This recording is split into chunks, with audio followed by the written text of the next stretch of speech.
بسم اللہ الرحمن الرحیم۔ جنت کے کھانے کیسے ہوں گے؟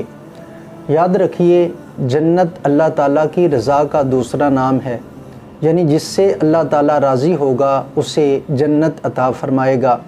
اللہ تعالیٰ کن سے راضی ہوگا؟ اللہ تعالیٰ مومنوں سے راضی ہوگا۔ ارشاد فرمایا، وَبَشِّرِ الَّذِينَ آمَنُوا وَعَمِلُوا الصَّالِحَاتِ، اور خوشخبری سنا دیجئے ان لوگوں کو جو ایمان لائے اور انہوں نے اچھے عمل کیے، أَنَّ لَهُمْ جَنَّاتٍ تَجْرِي مِن تَحْتِهَا الْأَنْهَارُ، ان کے لیے ایسے باغات ہوں گے جن کے نیچے نہریں رواں ہیں۔ كُلَّمَا رُزِقُوا مِنْهَا مِنْ ثَمَرَةِ الرِّزْقِ، جب انہیں ان باغات کا پھل دیا جائے گا، قَالُوا هَذَا الَّذِي رُزِقْنَا مِن قَبْلُ، تو وہ کہیں گے یہ تو وہی ہے جو ہمیں پہلے ملا تھا۔ وَأُتُوا بِهِ مُتَشَابِهًا، اور ان کو صورتاً ملتے جلتے پھل دیے جائیں گے۔ دوسرے مقام پر ارشاد فرمایا، وَلَكُمْ فِيهَا مَا تَشْتَهِي أَنفُسُكُمْ، اور تمہارے لیے اس جنت میں ہر وہ شے ہے، مَا تَشْتَهِي أَنفُسُكُمْ، جو تمہارا جی چاہے۔ وَلَكُمْ فِيهَا مَا تَدَّعُونَ، اور اس جنت میں ہر وہ شے تمہارے لیے ہوگی جو تم طلب کرو گے۔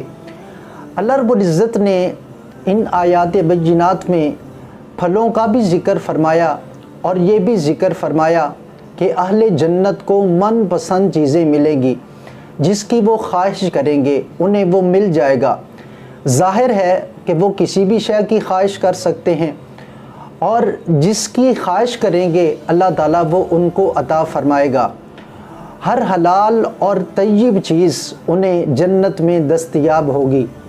باقی رہا کہ پھل کیسے ہوں گے، کھانے کیسے ہوں گے، تو فرمایا کہ وہ دنیا کے پھلوں کے مشابہ ہوں گے، لیکن یاد رکھیے اس واسطے دنیا کے پھلوں کے مشابہ ہوں گے تاکہ طبیعت میں میلان اور انسیت ان پھلوں کی طرف، کھانوں کی طرف پیدا ہو جائے۔